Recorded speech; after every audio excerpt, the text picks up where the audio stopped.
Hey everyone, welcome back to FPL Fran. Today's video is going to be my Game Week 32 team selection.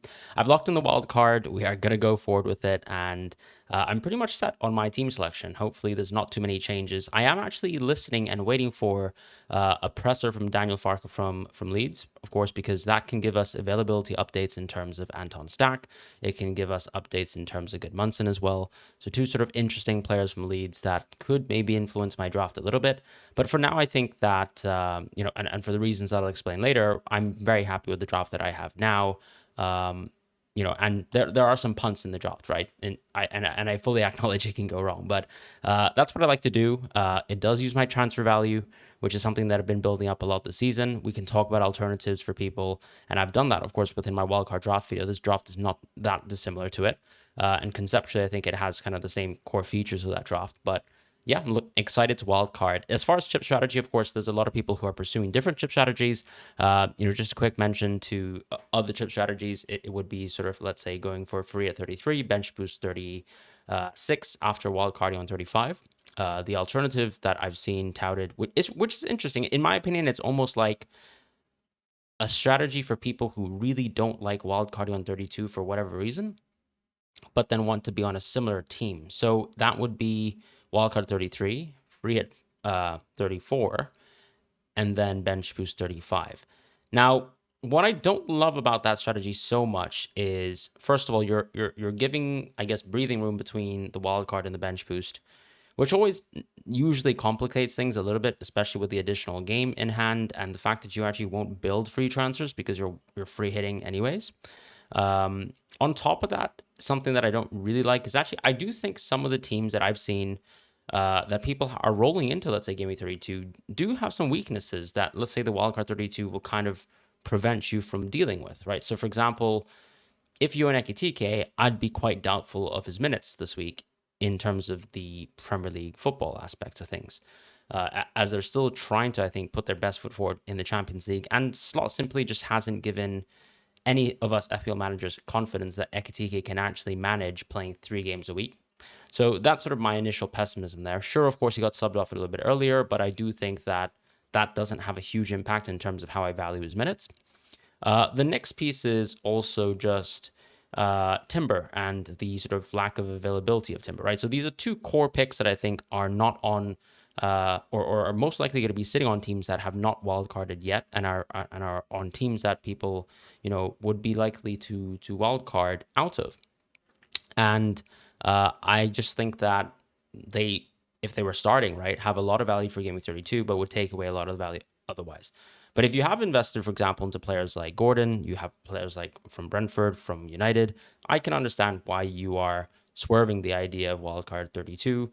But I just think that FPL is a game a little bit sometimes of the wider picture. So you might lose a tiny bit of value in Game Week 32, but I really just think that your decision making should not be sitting on that entirely, right? I still think, for example, if you compare the wildcard 32 to the wildcard 33, the bench boost is much clearer on the bench boost 33 compared to 35.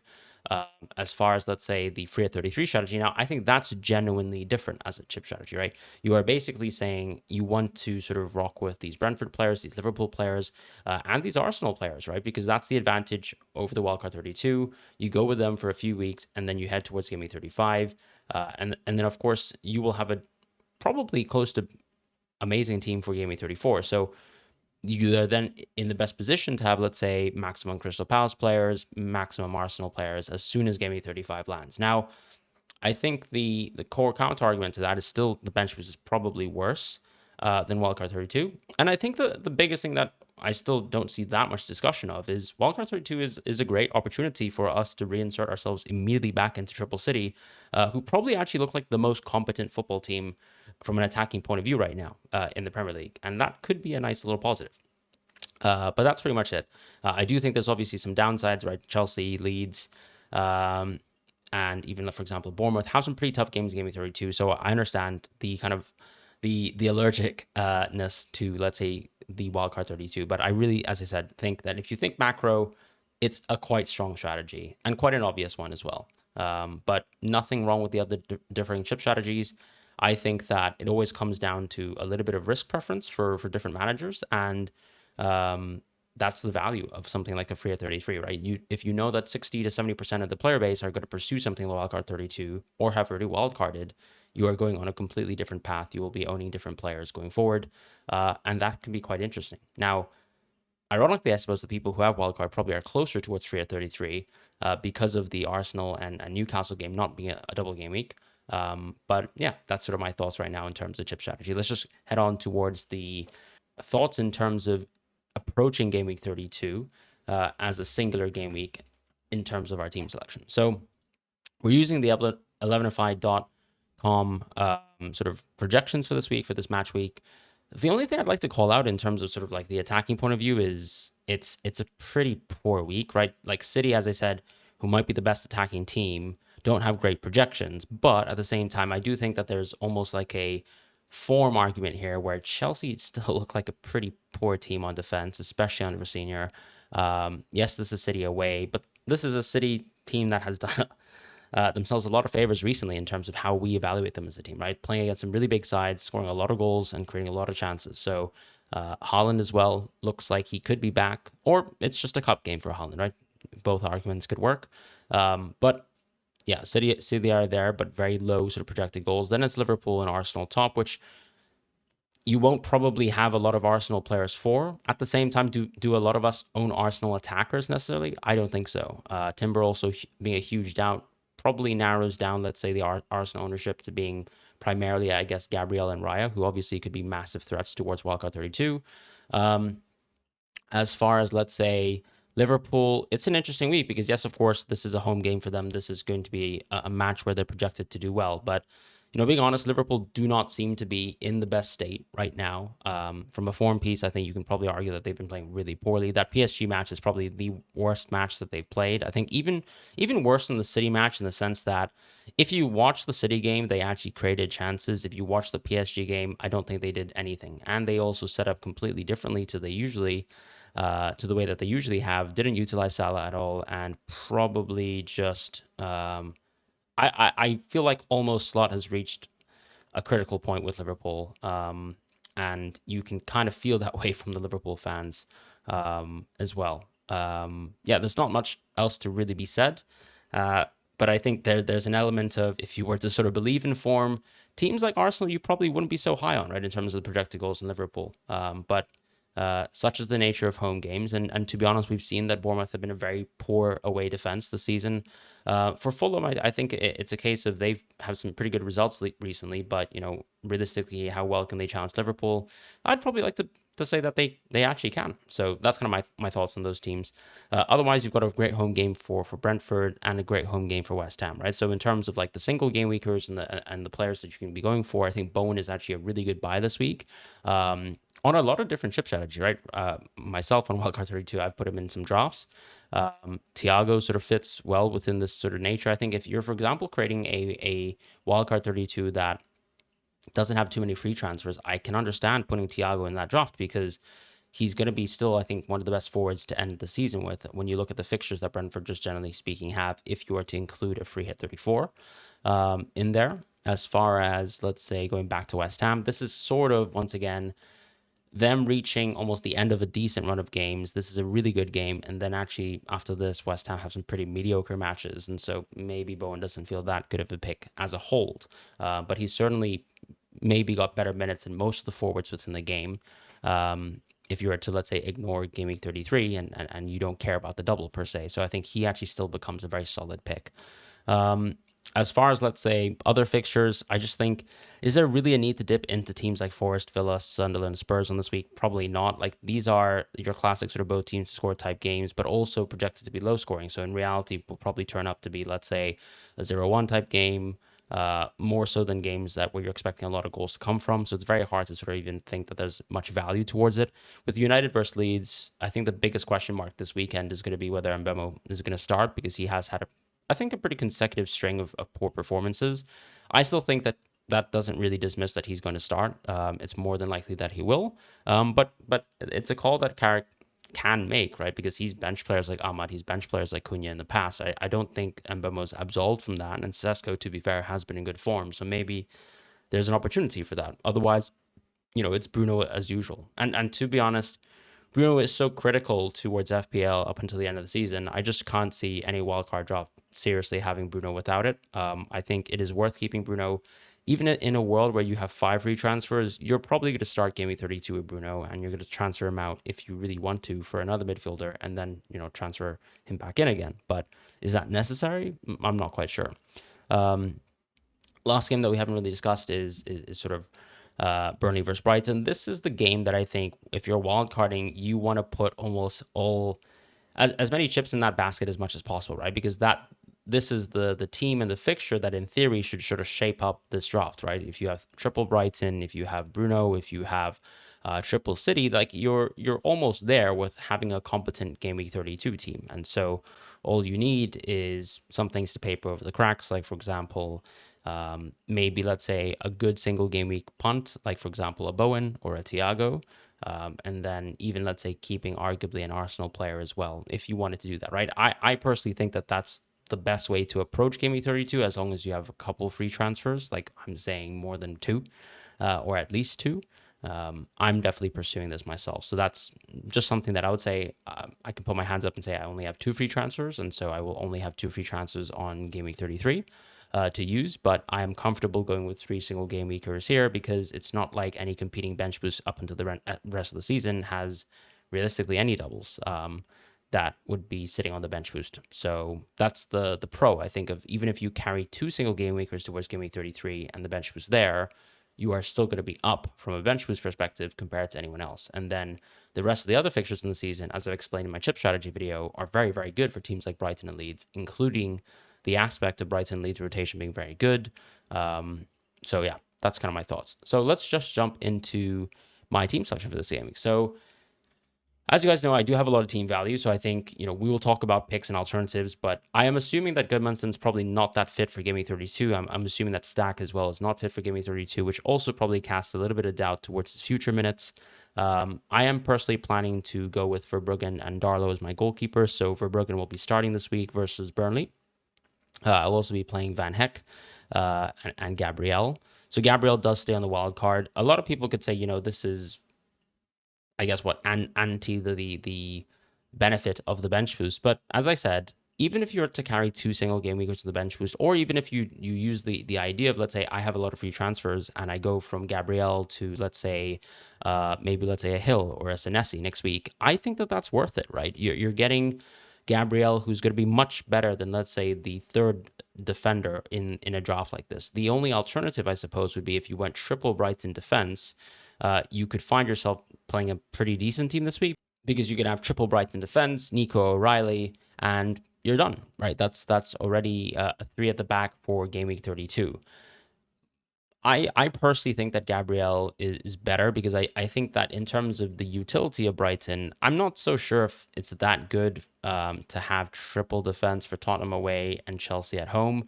I've explained in my wildcard video why I quite like having a goalkeeper and Van Heck, because defcons and saves will still happen in tougher games, but it's much less likely for, let's say, an attacking fullback to get good, decent attacking returns in tougher matches. So sure, one of the tougher quote-unquote matches is versus Tottenham, and they seem pretty easy to play, but generally speaking, I'd probably even like to target Tottenham from an attacking point of view. So I would like to go with double Brighton defense personally for the wild card, to have Nico O'Reilly and to have Gabriel, and then to save myself or leave myself with the option of saying, okay, Gabriel can still be a transfer out in the future, or I can just keep Gabriel the whole time. And even though it's Man City away, this is still one of the best attacking threats in the game. And ironically, of course, you will have the effective ownership of Gabriel being unique to people who are on Wildcard 32, Bench Boost 33, because no one's really going to have Gabriel because they'll just be free hitting instead, or wildcarding into a structure where Gabriel will sit on the bench. So that's kind of my thoughts in terms of, my team there for defense. I will also round it off with Struijk and Senesi. I can afford Senesi over Hill, but I really don't think there's a massive difference between Senesi and Hill. Hill, of course, is someone who has very good baselines this season compared to most of the defenders in the game, but Senesi still is absolutely incredible. There's an argument, I suppose, that with Senesi going to leave on a free transfer later this season, or not later the season, but at the end of the season, that maybe they will actually play some of the other center backs to close the season. I personally don't think that's likely. I feel like most managers in a position to sort of finish with their best potential league finish, to finish within European slots, will not be doing this. And Senesi, I don't think, will sort of fall victim to this himself. So I do think Senesi being a slightly better pick than Hill, although as of late, of course, has been outscored by Hill. But if you look at underlyings, if you look at DEFCON per 90, is still someone who's better. And on that basis, I will go Senesi.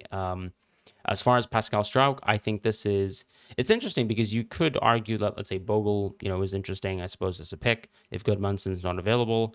Rodon is another sort of favorite from players who've owned him many times this season, but he does generally seem to have better underlyings than, let's say, Rodon, better DEFCON per 90 than Rodon, and slightly worse DEFCON per 90 than Biol, but is definitely more nailed. If you're going to keep, let's say, someone like Struijk for the rest of the season, and I feel like he's the type of defender who would be kept up until the end of the season, that's the value of going for someone like him who is nailed, who has that additional value, where if I'm going to use my team value, I might as well use it on a defender like Struijk, where for that 0.3 to 0.4 million that I get to use up on him, I guarantee myself someone who is not going to cause me, hopefully, problems in the future. So that's kind of my defense. In the midfield, I'm planning to actually change it up compared to my wildcard draft. I think I will go a little bit more aggressive here. I mean, I have the team value to do so, but I'm not doing this purely from a team value perspective. I just think Pascal Gross is a very good all-rounder, but it's not like he has amazing DEFCON per 90 numbers. It's not like, other than, let's say, having set pieces, he really has that much inherent value in the game. It's not like he's taking a lot of shots now. He is a DLP for this team. Very different compared to, let's say, Alex Scott playing DM for Bournemouth, right? That's a player who takes a lot of shots and is also much better at getting DEFCON per 90, but arguably doesn't have the sort of assistive, creative quality that Pascal Gross has. So why not sort of take that on its head and just go for someone like Mitoma, who I think should be nailed as long as he's fit. And of course, the big caveat is he fit? And then also, this could just be an immediately stupid move, right? And I can put my hand up and say that that's possibly the case.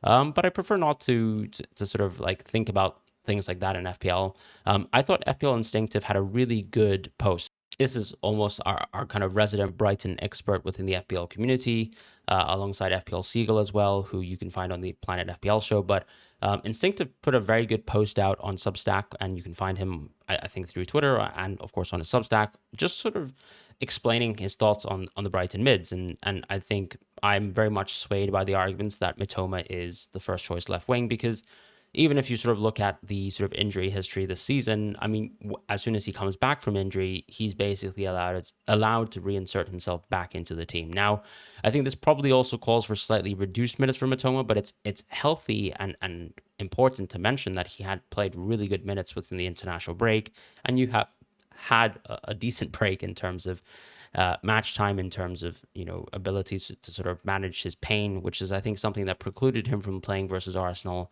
and only allowed him to play reduced minutes versus Liverpool. That you could get Mitoma starting back-to-back games now. So I'm going for Mitoma, just purely for the attacking play returns.